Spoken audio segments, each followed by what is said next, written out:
Whenever the U.S. goes in and tries to impose our vision of democracy in that region, we fail. We took Mossadegh out in Iran, and we ended up with the Shah, and then we ended up with. But that's not our fault. It's not our fault what came out. We didn't go into Egypt.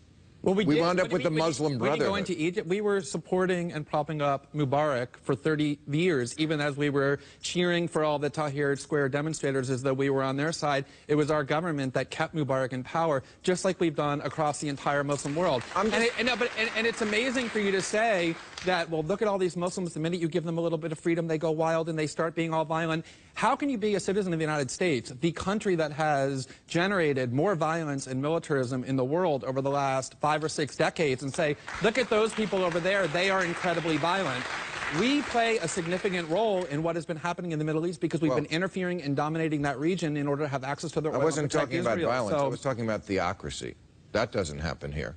No, well, okay, that doesn't happen here, but at the same time, Iran isn't invading lots of other countries and occupying them for a decade, nor are fundamentalist Muslim countries the way the United States is. So these things are interlinked because we are continuously interfering in that part of the world. And so to say... Really, it's all our fault? It's not all our fault, but when you send your military for 6 straight decades into other countries to bomb them, kill their children and women and innocent men, prop up dictators, yeah, you take responsibility for your actions and say, to the extent that that region... That religion goes back 1,000 years before our revolution, so I don't think we can take all the blame. I don't think we should. I think we should take a lot of it. And there's lots of bodies and corpses that have been piled up in the name of Christianity and Judaism as well.